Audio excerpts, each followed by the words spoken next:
Welcome back to Talking Shop Saber. I'm Brandon, back with Chad, Travis, Kyle. Hey, Kyle. Hey, How's it going? pretty good. God, you're getting your feet wet now. Man, you're what, 3 weeks into this gig? Yeah. Crazy. Man. Crazy. Time flies. He's already a professional, boys. When you're having fun. Time flies when you have to work with Travis. Right? You guys love it. We love you. You definitely have the longest tenure with them. I do. I should get an award. I should get a medal. Definitely get paid more. I agree with that. I think your reward was I took all of your hair. I have zero hair left. This is true. It's all gone. Thanks to Travis. Yeah, so last week, we talked about pretenders and professionals, right? Correct. Found some pretenders this week even. I feel like I keep finding more pretenders. Oh, yeah? They just keep popping up everywhere. Pretender. Yeah. Right? Oh boy. Oh boy. But I thought this week we talked about pretenders and professionals. But this week I wanted to talk a little bit about the difference in cheap and value. Because I think you hear everybody say like, I want a good value. And then they just assume that means it's going to be cheap. There's a difference between a good value and still costing money versus just being a cheap product. Right? Agree. So I think we'll talk about that later on today. But before we get started on that, I guess, how's your guys' weekend? Mine was great. Yeah? Yeah, it was nice out. Nice Got out outside. golfing again. Got out golfing. Look at that. Got Yeah. one more round in. Hopefully a couple more, but Man, the weather's just been good lately. I know it's holding out. You've been out there just practicing and practicing and practicing. Giving golf balls to the legs. I like it. You're like, you get a golf ball. You get a golf ball. You get a golf ball. That's cool. Did you hit anybody with a golf ball? No, never done that. How many times have you had to yell out for? Not very often. I try to watch, if someone's in a potential line of fire, I tend to let them wait. You wait Let a 'em second. go, Yeah. You're a little gun shy on that. You're like, I know not to pull the trigger right now. There's a good chance that guy's getting hit. You don't pull the old Happy Gilmore. Sure, I'm not standing there. Nope. No, that's not you. Just a lot of chat out there saying 4. Yeah, different F word. Fair enough. That's me too. Fair enough. I do a lot of putter throws. What about you, Travis? Anything fun? I wouldn't necessarily say all fun. Finally disposed of the shed that was demolished in my yard for a week. I'm sure my neighbors are real happy about that finally being gone. And it was actually They were really happy. they were actually cheering out there. Yeah, they had a party. And it was a decent weekend. So me, the wife, and the kid went out dirt biking and tore Ooh. up the town. Dirt biking. Did you do any sweet wheelies? I did actually. Almost flipped it once in front of a bunch of kids. That would have been sweeter if They got me. that They got me idea. all amped up, and they're like, "Do a wheelie!" And yeah, it was starting good, but it almost went over. No. That's funny. Did you guys go trick or treating? I guess we went to the school. I forgot about that. Yeah? So we went to the Elko school, Yeah. and they had this big gym thing set up in there. So That's we cool. took the kid through there. Then we went and seen some family and stuff and whatnot. What'd your kid dress up as? He got to dress up as 3 different things. So Friday at school, he was Spider-Man. Nice. And then for the weekend, we all dressed up as a family of skeletons. Nice. And then he also got to You guys should be eat something. Mario. I can see your bones.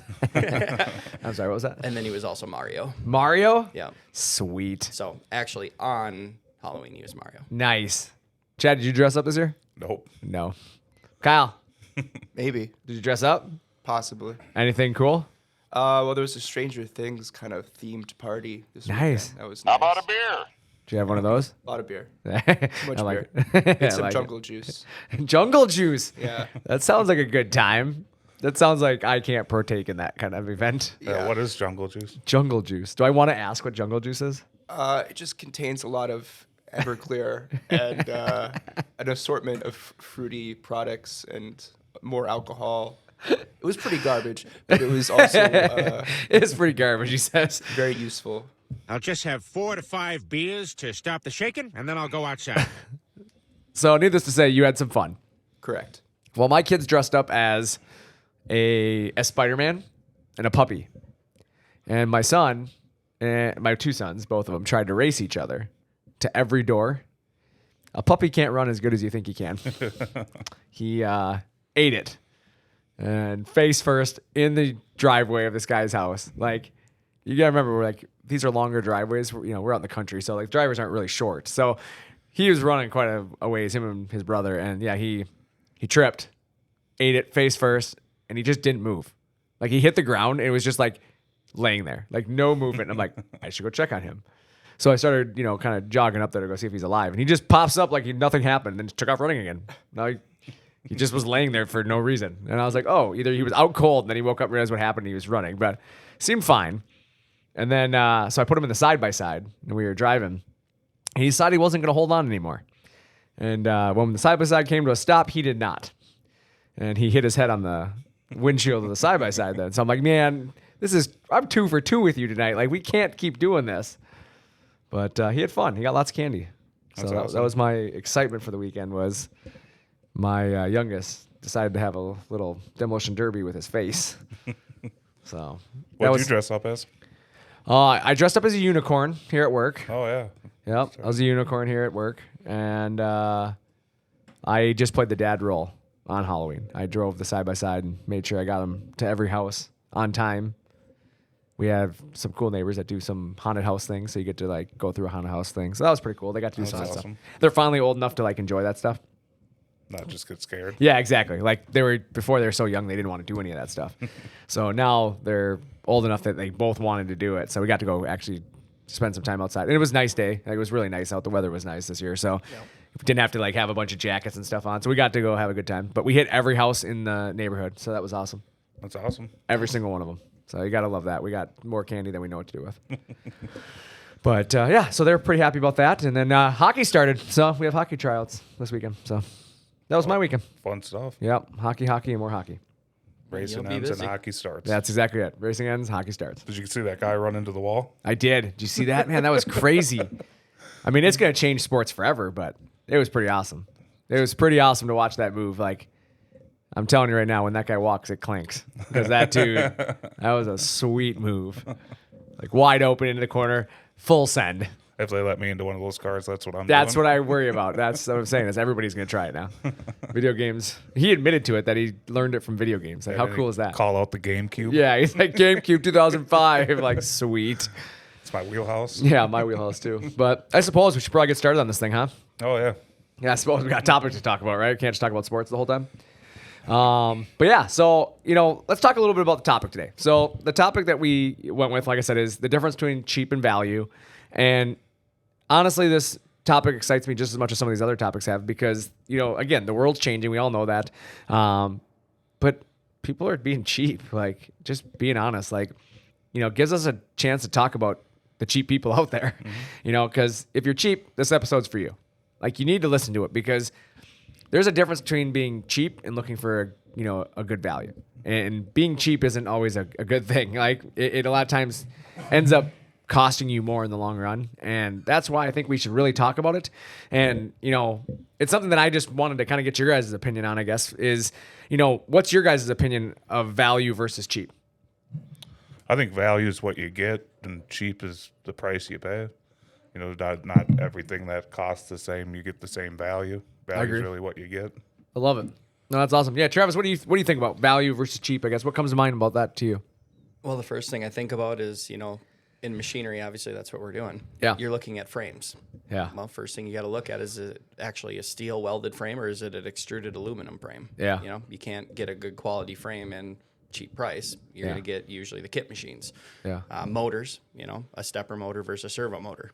You can get a cheap machine, cheap frame, but you're not going to get the quality with it. That's good. No, that's, Controllers too. I mean, you start Yeah. talking about controllers. There's many different styles out there. The cheap ones are usually going to be, like a Mach Series controller, not something with a PCI, card in it. You're not going to get quality and cheap. I mean, he's just nailing all the points. I think the episode's over, so that was good. He hit everything I want to talk about today. Perfect. Good. We finished that in 7 minutes. No, that's awesome. Like, that's exactly, that's a good point of how to tie it to obviously CNC, and I'm glad that's kind of what comes to mind for you. Kyle, what comes to mind for you when you think about value versus cheap? Yeah, well, my mind kind of turns to like planned obsolescence. I feel like a lot of these cheaper companies and the cheaper products that they sell, obviously, wear and tear, it's gonna, ruin that product a lot faster than you're, buying the same product twice, buying a cheap product again instead of buying something that might have a lot more value, maybe a little bit more expensive once. Yeah, it kind of goes back to our motto at the company, I right? was about to say, I think we have a motto. That There's a motto here that, buy your second machine the first time. Jeez, I almost messed up my own motto. Buy your second machine the first time. And it's funny because I've started to see some of our competitors stealing our tagline. Like I've actually seen it in the last month on other competitors' ads. And I'm like, man, that's bold. Like, that's been our motto for like 10 years. And I've had it all over our website, all over everything. And then you start using it. Like, if that isn't the ultimate, like, man, they're smarter than us, so let's steal their ideas, like, cool. Thanks for the compliment there, guys. ShopSaber.com. For the win. But no, I mean, in all honesty, to me, value is the entire purchase. That's what value is to me. It's not just the price. But what am I getting? The technology that I'm receiving. What am I actually receiving for the money I've given you? The service I'm going to receive after the fact. The resale value. Down the road, if I need to sell something, what's it worth to me? The long-term effects of ownership is value. To me, all of that bundled together is what value is. Estimating the monetary worth. Right? That essentially is what value is. When you look at cheap. Really, for me, I almost dropped my mic here. I don't know what's going on here. I'm breaking everything. Sorry about that, guys. I don't know if everybody heard that or not, but I just about dropped the mic off the table here. But the cheap to me is simply the low price point, right? That to me is cheap. It's not monetary worth, but it's simply how much does something simply cost you, regardless of what you're receiving. I want to buy this. This is how much it is. Doesn't matter if it's a high quality one or a low quality one. Just what is the flat out price? That to me is cheap, right? You rank things based on, the best way for me is that you look at sports, right? Sports is a perfect example of this. When you look at players on a sports team, right? You can rank them multiple different ways, right? And to me, the highest paid player versus the lowest paid player, right? That's cheap, right? The cheapest player is the cheapest player. You're not looking at why are they cheap, right? You're not looking at, is there a reason why you're getting them less? Like, do they have the skill set? Do they have the capabilities? That all makes a player worth more, right? That's their value. But that is what justifies the higher price. It's not just because something is more expensive. And that's what I think people lose track of in the world of buying products, right? Mm-hmm. When you're buying a CNC machine, as an example, a cheap machine is cheap for a reason. A lot of times you're not getting the same value you get on that more expensive machine. Now, don't get me wrong. There are certain exceptions to the rule, right? I mean, you can buy just expensive products because you're paying for a name, right? You pay for something that comes with an abundance of overhead, right? Or whatever that case may be. And those type of things cost you more money, But there are certain circumstances, where you have options. As an example of that is if you buy anything with the name Apple on it, right? Mm-hmm. It's automatically going to cost you more money, right? I mean, because it's got the name Apple on it. But that doesn't mean they're building cheap products, right? They built a reputation so that their value is in the name. So that's what you're paying for. Now, certain products try to carry that same, value, right? They try to act like they're the next Apple, but they don't have the reputation. They don't have the technology, but they still try to charge you the same price. It's kind of apples to oranges at that point when it comes to CNC machine, right? It's the same thing. Like, yeah, you can buy two CNC routers. That doesn't make them the same just because they're both routers. Like, somebody charges our prices or similar prices to us because they can. That doesn't mean they have the same technology as what we have or the reputation that we have. And so therefore their value, even though they're the same price as us, isn't the same. And so a lot of times I think that's where customers get lost is when they're looking at a product, they look at something and they say, well, the ShopSaber's, I'm going to throw a number out, $40,000, right? And the so-and-so machine is $38,000. Like, they're only $2,000 apart. They should be $20,000 apart. The quality's just not there. The reputation's not there. But people don't recognize that. They don't place enough value on that, right? So there's a place where the price is very similar and they shouldn't be. But then you have the flip side of that where a guy's looking at a ShopSaber for $40,000 and he brings in a something from overseas at $25,000. Well, they have all the same options you have and they're only $25,000. Well, why are they only $25,000 then? Mm-hmm. If they're the same machine, the same quality, the same everything, then why aren't they $40,000? You're not miraculously just saving money. Like, I don't know how to say this to and I say it to cheap people a lot. Like, I'll be honest with you. Like, I have a few friends of mine that I have this conversation with a few times that it seems that people are willing to put the blinders on just to justify their purchase. Like, they will literally, well, I'm the exception to the rule. Like, I found the hidden gem. I found the one thing that nobody else could find. Dude, the internet exists today. You didn't find anything that nobody else could find. I promise you, if it was that miraculous deal, it's all over the internet. Everybody's talking about it, and everybody's doing it. Nothing's a secret anymore in the world today. Like, the miraculous blowout deals last for a day, and then they're all gone, and then everybody raises their price because they realize they're sold it too cheap. Simple as that. Like, in today's world, you don't have the, well, man, they've been selling it for this because it's cheap and it's easy. Like, no, any manufacturer who knows they've got a product that is underpriced is going to raise it, especially in today's world. Everything's on the rise right now. Everything. Manufacturing costs, material costs, everything. Labor. Used machines. Yeah, I mean, everything is on the rise. Exactly. Used Everything. machine is on the rise, like you said. And so if the company has this miraculous product, they're going to sell it for maximum profit right now. They don't have to sell it cheap. Look at car dealerships. They're selling cars over MSRP right now. Right. That's crazy. Like, think about that. Like, if they can sell it, they're going to sell it for more money than ever before, especially right now. So if you're miraculously finding this cheap machine out there, like, you got to really start questioning, why is it cheap? Because I think you need to back up and look at this. They're not losing money on the sale, right? Right? I mean, they're realistically making money. And so at $25,000 or whatever you're paying for that machine, there's enough profit margin in that purchase for them to stay in business. Otherwise, I mean, that's even worse of a purchase for you if they're not, because then they're going to go out of business and you're going to have a machine that nobody can support. Right? Exactly. So you have to start looking at it from that aspect of it, is that, like, where does this come from? So, let's talk about the difference between the two. As a major difference, as it gets, is you can get a cheap product or a good value product, right? That's your two options, really. A cheap product will cost you less than other products. That's the simple way to tell it apart. Like, it's going to be less than other products, but it may come poorly constructed. As Travis alluded earlier, there's different ways to build a frame. There's different things you can do on a CNC machine. So it may come without certain options or accessories. So let's say, as an example, I've seen cabinet shops looking at machines and they find a machine without a tool changer. It's not really a viable cabinet shop machine. Can it be used in a cabinet shop? Absolutely. Is it the best way to do it? No. I guarantee you every cabinet shop out there without a tool changer is wishing he had one. 100%.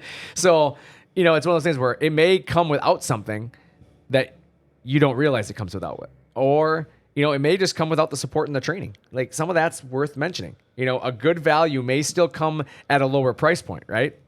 There's a good value out there where you can get a bunch of stuff, but the reality is it will come with similar technology, support, and accessories.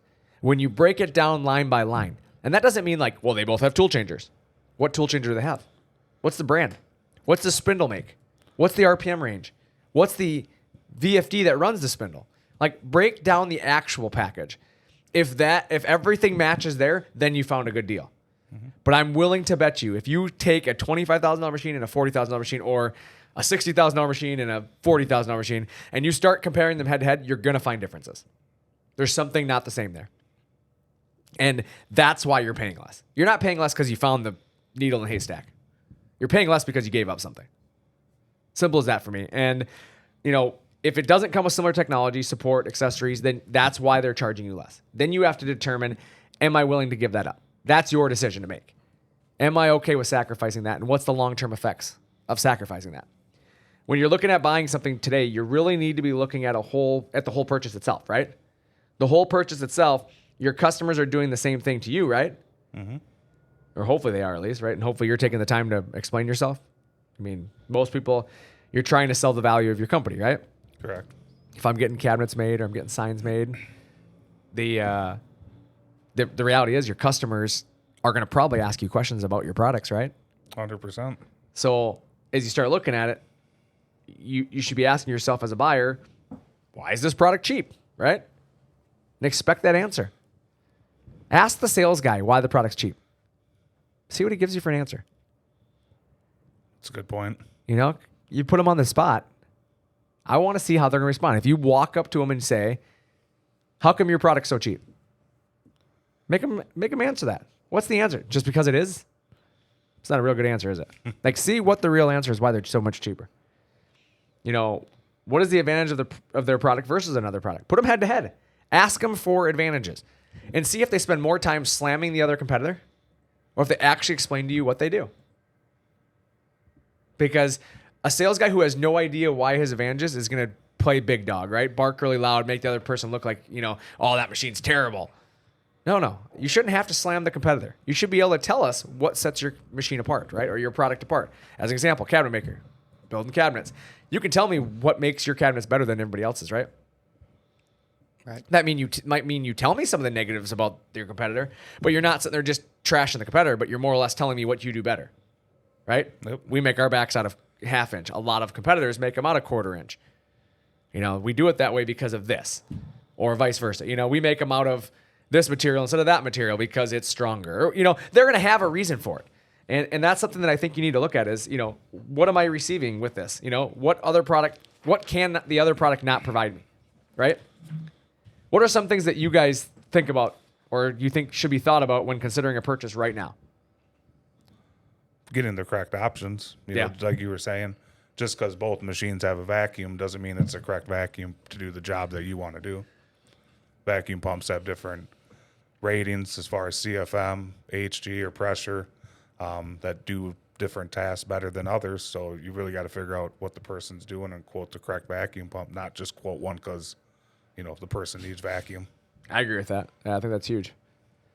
Next thing too that I think about is like when you said, okay, both machines might have a tool changer. Okay. Yeah.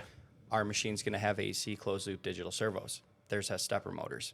Customer probably doesn't know that. They don't understand why, again, that machine is less value or less money, but they don't understand what they're going to sacrifice, what's going to happen when that machine misses a step, and now you just collided your tool changer, and now you just cost yourself a ton of downtime and money.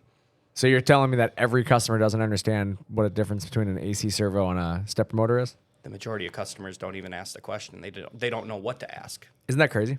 Like, think about that for a second. I want everybody who's listening to hear that. Most people never ask the question. It's not that they don't want to ask the question. They don't even know to ask the question. Yeah, they just know the machine moves. Yeah, and that's my point. So we have customers that automatically determine your two products are the same, but you haven't even taken the time to understand actually what makes the machine move. Exactly. So how do you determine that they're the same machine when you can't even name what motors are on either machine? Like, that's something to think about. Like, think about your customers when they're looking at your signs. If they haven't asked you your construction method, or if they haven't asked you how you're going to hang the sign or how you're going to install it, they don't know what makes you better than your competitor. They don't know. They don't know what makes you worse than your competitor either, right? They don't know. Mm-hmm. So that goes back to our conversation a few weeks ago when we talked about marketing, right? People deceive people through marketing. That's a perfect example. Your competitor's hoping they don't ask questions. As a manufacturer in the U.S., I want you to ask all the questions because I know you're not going to make me look bad. The more you ask, the stronger I look, right? I know the answers. I know why. I know the what, right? What are you doing and why are you doing it? We all know it. But they don't always know those answers. Most of the time, they don't. Yeah. So how has the economy, how's the economic turn recently really affected people's opinions of products in your guys' experience? I think people are looking at lower costs. Yeah. Just out of the nature of the beast, just looking at price versus quality. So you kind of justifying the cheap prices. Exactly. Yeah. I feel like they feel good about not spending money right now, right? Yeah. Like, I think that's the difference is like you feel like you won when you don't have to spend money or when you don't have to spend more money, right? Like, oh man, we did good because we saved money here. But in reality, it's a coping mechanism, right? Mm-hmm. It's, in my opinion, it makes the decision easy for them, right? But I would ask the question of, is that a decision you would normally make? In a normal economic situation, would you normally be making that decision? Probably not. And that's my thing, is I see so many businesses that are making poor decisions right now. And it's not just necessarily with CNC machines, but like with anything. Mm-hmm. And they're doing things because it's more convenient for them or it saves them a little bit of money up front. Yeah, they're not thinking about the long term. That's the thing. They're not thinking about the long term. And like that's what really kind of bugs me, I think, is I'm watching companies make decisions that are going to come back and affect them. Quickly. Yeah. In most cases. Let me, like I said, just simply ask yourself, would you consider the product in a normal climate? Think about this. What blows me away, we see, like, as of lately, you're seeing a lot of, like, an influx in import products, right? Mm-hmm. Would you agree with that, Travis? Yeah. Yeah. So with import products coming in and people scooping them up, we are 6 months removed from the ports being shut down. 6 months ago, you couldn't get product through the ports. They were floating off the coast of California, and you couldn't unload boats. Mm-hmm. And now, 6 months later, everybody's forgotten that. Right? Yeah, because they don't think about a part failing and it never showing up again. I've said it many times. I'm sure we said it on the show too, is I would never want to experience another September 11th ever in my life, but I'd love nothing more than to experience September 12th over again. Everyone comes together. Everybody came together, American made, pro America, like we're all together, same team, help each other out. Like, it's so easy to forget. And that's what I think people, I mean, the people in the world are already proving that. We're 6 months removed from products being completely halted and ports being shut down and people not being able to get what they need and prices being through the roof for things, right? Mm-hmm. And people are like, oh, I can buy that one cheap. It's in stock. Why do you think it's in stock, Chad? Probably from all the people that canceled their orders during Yeah. COVID or after COVID. Yeah, like that's exactly it. People don't think about that. Why do you think they have an in-stock product right now? Because somebody else ordered it and you're just taking their order because it was coming over on a boat, floating around. The customer couldn't wait anymore. They canceled their order. Well, they can't just be like, turn the ship around. We're good. We don't need that We don't order want anymore. this one. Yeah, we don't want that one. No, they ordered them already. They're sitting in mass containers. And you're going to be the guy buying it. You're the sucker buying somebody else's order. Mm-hmm. Like, think about that. We lost 0 orders during COVID. Is that not crazy? That's impressive. Yeah. You know why? Because people wanted quality. They're willing to wait for quality. People aren't willing to wait for crap. They're just going to move. If I have to wait, I'm going to just wait for the quality one. Then I'm not going to wait for crap, right? Exactly. You know, would you put yourself at risk any other time? Not generally. Not generally, no. You're going to be looking for, you know, something that you can depend on. Somebody who can answer that phone for you. Somebody who's going to stand behind their product. Log into the computer. Log into the computer, yeah. You know, it seems people are not willing to do as much research when things get tough, right? Because it's inconvenient. I'm not finding the answers that I want, so the less I look, the better, right? Or like you said earlier, they put on the blinders. They just want to be right. Yeah, they find that one solution. I found it. We're good. We don't need to look anymore. They're not going to be wrong until the machine's in the shop Correct. not working. Until it's not working, and then they're wrong. Yeah, exactly. You know, it might be because you just want to find a product for a budget, right? My budget is this, so I'm going to find something to fit that budget. You're not finding the product for the solution, right? Like the reality is the problem I have is I need to cut cabinets, right? The solution that I need is I need to be able to cut 30 cabinets a day, 5 days a week, or whatever your volume is, right? That's what you should be finding a machine that fits. But sometimes guys are going, I have a $25,000 budget. That's my favorite thing. Somebody calls up on the phone, my budget's $25,000. We're probably wasting our time. Mm-hmm. Like, if all you care, the first thing out of your mouth is your budget, you're not going to care about a single thing I say regarding what the machine does or doesn't do. You just want me to fit a product for $25,000. I can do that. I'll sell you a machine. But remember, when you started the conversation, you're the guy who said your $25,000 was your budget. I just fit this. I fit a machine to your $25,000 budget. Mm-hmm. I can't promise you the right solution when you set a limitation by price. I can promise you the right solution when you're willing to have that discussion. And then the price is going to come where it comes, and we can kind of negotiate from there. Mm-hmm. And sometimes it's going to cost you more than you think it's going to. Good news, sometimes it costs you less than you're expecting. Definitely had that before. Oh, yeah. That's the nice thing is if you build value in your own mind, a lot of times you're going to find that now you get the right solution, and then the price, you a lot of times inflate it in your own head. Like, I've done that many times. I do it all the time. You go into something like this, it's going to cost me $10,000. Yeah. I just know it's going to cost me $10,000. And then they're like, okay, well, your total is $1,600. I'm like, oh, wow. Okay. Like, but now we solved the do I problem. pay? Yeah. Where do I pay? Right. Exactly. You know, it's one of those things where you have to find the right solution. And people who want a solution, you know, they will try to find the right product for it, and then they adapt their budget to fit accordingly, right? Exactly. Yep. You know, their problem doesn't change, right? The problem's still the problem. So the answer doesn't change. The budget just has to adapt for that. And sometimes that does mean you have to move money around, right? You have to take money away from one thing to another. But sometimes people forget that they're saving money by investing in a machine, right? 100%. They're saving a lot of money or adding a lot of profitability to the company. And so a lot of times, like, yeah, it is more money to buy the machine up front that you want, but long term, it's going to cost you less. You know, Kyle alluded to that earlier.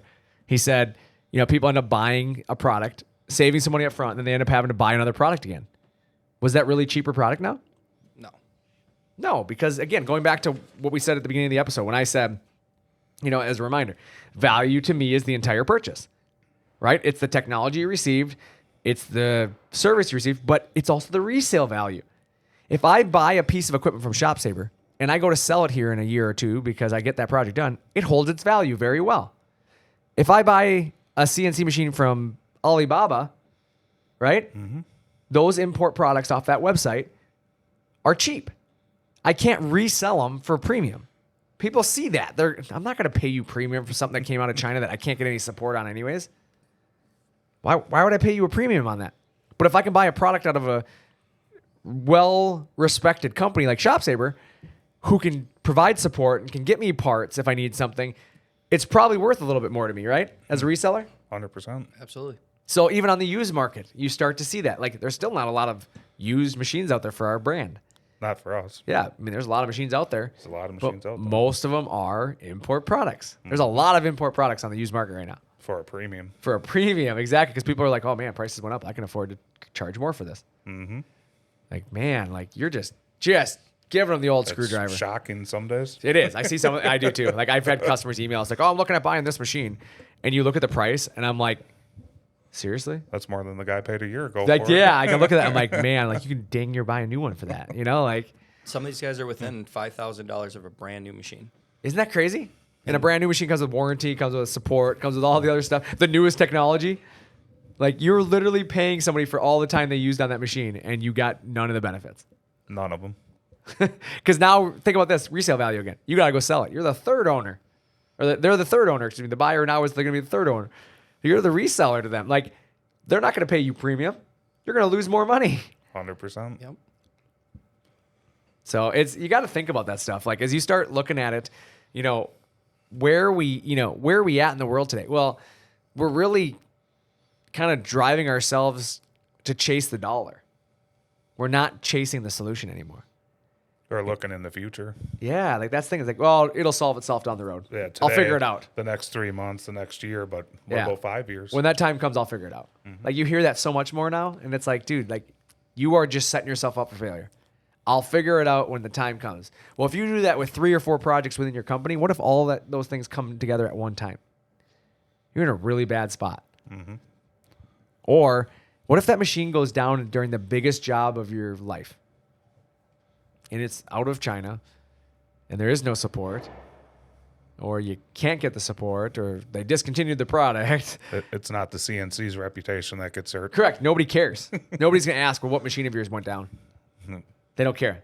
They remember that Chad failed me. 100%. That's what they remember. They don't remember that your machine in your shop failed you. No, they remember Chad failed me. They don't care what Chad's excuse is. Like, think about that. Your reputation's the one on the line. Like, there's some things that you really have to start thinking about when it comes to building a reputation and building the future of your company and really building the customer base that you want. Because let me ask you this. If you're not buying American made, why should your customers? Exactly. Right? It's a valid question. If you're not willing to purchase your product from somebody reputable, why should your customers do it? They can go online and buy your product as well. I guarantee it. There's very few people listening to this show right now that can't be replaced by buying something overseas. It's crazy. Like, think about that. So if you're trying to sell your service and you're trying to sell your reputation and you're trying to sell everything about what makes you so great, why aren't you looking for the same thing in your next purchase? Exactly.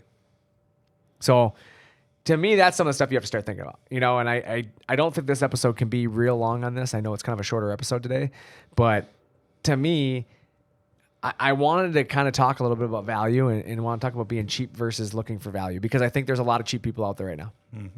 It's a perfect time. And we run into it a lot. We do a lot of comparing of equipment. You and I did one this weekend. In fact, we talked a little bit about it. And there's just some time where it's like people are willing to look past so many benefits and find one negative, right? They find the one thing they don't like or that they think they don't like, and they get so hung up on it that they can't look beyond that, right? And it's like they're willing to look past 27 warning signs because there's potentially one good thing. It's crazy.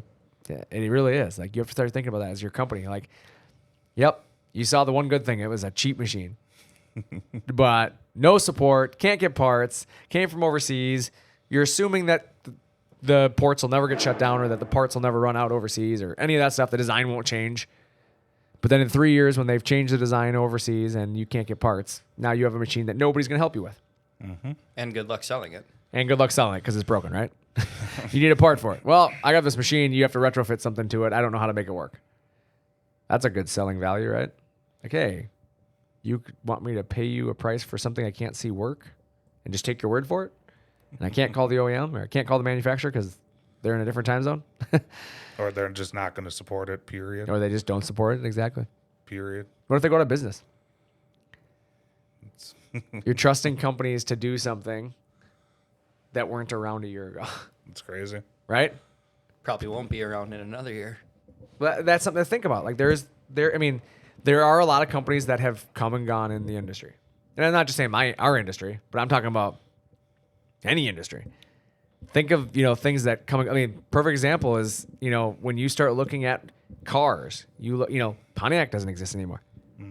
Saturn doesn't even exist anymore, right, Chad? We and you worked for Saturn together. Yep. Like, that was a good car. Doesn't exist anymore. Can't get parts for them anymore. Yeah, good luck getting a visor for a Saturn. Yeah, you know what I'm saying? Like, Yep. you can't get them. Yep. And these are major companies. And you're going to trust your money with a company that has got no reputation, no name, no backing. Major companies aren't immune to something happening to them. But they have a heck of a lot better chance of surviving, right? Yep. But you're going to trust some guy in his home shop who decided to buy a container full of equipment and start a business, right? Yep. Because he saw profit. He didn't buy a container full of equipment because he saw an opportunity for you to get a better piece of equipment. He bought a container full of equipment because he realized he could make money. And the reality is, what happened when people were sitting in their houses during COVID and had no job is they were trying to find ways to make money. They weren't trying to solve your problem. They were trying to put food on the table for their family. And all they were doing is looking for products they could import and products they could bring overseas. And they don't understand actually what goes into supporting this product long term, nor do they care. They're just going to change products in a few years. Yep. They're going to go from one product to another. And like I've said before, their warranty hasn't even expired on their first one yet. Is it pretty common that the name changes?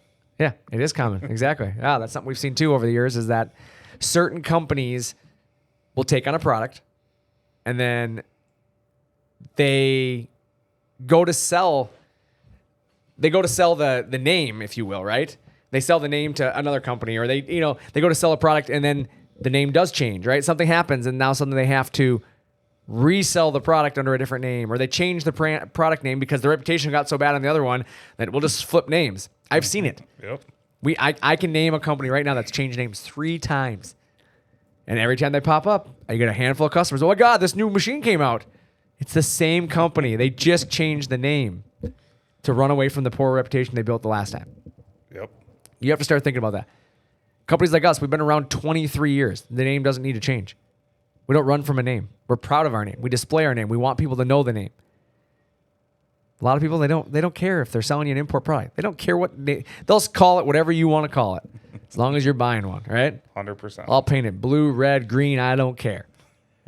ShopZip is very straightforward. It's the same colors, the same reputation, right?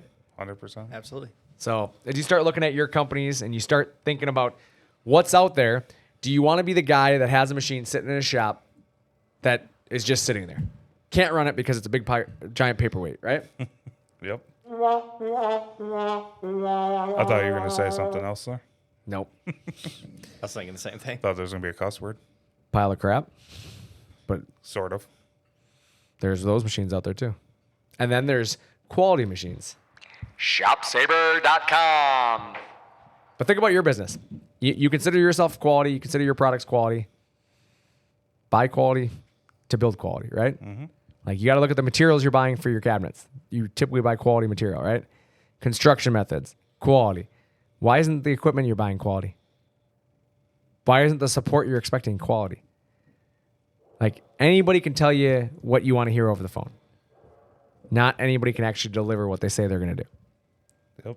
23 years of doing this, and I don't think, there's any question that our reputation has kind of upheld itself, right? 100%. But you know what? Some people think they can get better things from overseas and still compete, right? Other weaknesses, we're slow learners and we're not particularly good listeners. There's those guys. And I'd also say for the people that are looking for machines right now, start asking the questions. You need to ask all the questions. And then when you need a comparison, come talk to me and Chad and we'll do one for you. I see your lips moving, but I can't make out the words. I'm deaf. So no, that's true. Like you gotta be willing to ask questions. You gotta be willing to hear the things you don't want to hear. That's it. I mean, here's my question to you. What do you have to lose to ask the other guy that, hey, I'm looking at this product. What sets you apart? The only reason you don't ask that question is you're afraid to hear the answer. Exactly. You're trying to find a reason not to buy the product. If you ask that question, you're legitimately trying to learn, right? You're trying to figure it out. Is there a reason that makes this machine better than that machine? Or this product better than that product? Heck, I do it when I go to the store. I pick two things up off the shelf and I start researching them right on the shelf, like reading them, like, what can I learn about the company? What can I learn about the product? I'll ask the sales associate and some of the items, some bigger items. I'll ask them, what's the difference between these two models? I don't want to buy the wrong one. Sometimes that does mean I have to spend more money. But I don't want to buy twice, right? Or regret the purchase. Yeah, I don't want to do it. Like, I hate it. It's like my number one thing I hate is like buying something and regretting not just buying the one level up. Spending a little extra money. Spending a little extra money, exactly.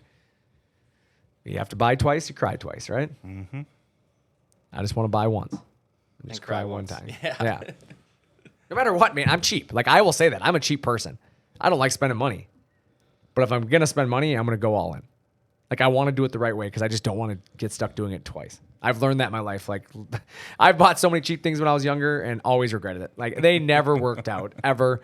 Always thought I was getting a heck of a deal. Always regretted it. Brandon, remember all those good deals I got on them trucks? I do remember. It was terrible. He bought trucks like they were underwear. And then I had to stick 10 grand into them. Yeah, every time. Diesel. We don't talk about those. Oh, man. Yeah, he bought remember that diesel had like crazy amount of miles on it. It was the best purchase ever. Chad, which one? Travis had the blinders on. Oh, my God, did he ever. And we literally, you and I sat in the office like telling him, don't buy it. Don't buy it. There's so many red flags. Don't buy it. It's great. My dad even told me the same thing, and I still bought this stupid thing. Yeah, he had it for what? 6 months, maybe? Not even. And now we're probably talking about the Cummins. That was Yeah. 14 grand I had to put into that one. Transmission, front end. Wow. All within the first. Actually, I didn't even drive it. After I got home, I brought it to the shop, and he's like, dude, this thing's about to fall apart.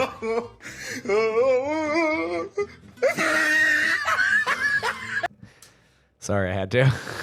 It was well deserved. It's yeah, but I mean, we did. We told you not to buy it, and it was just one thing after another. But like, think about that now in a CNC purchase.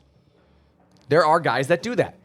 They buy a purchase and it never runs in their shop. Yep. They put all this money and time into it, and it never cuts apart in their shop. Well, Chad, same thing in your house. You were talking to me about flooring and carpet. Could you get the cheaper one? Absolutely. But you're going to stay there for, let's say, another 8 to 10 years.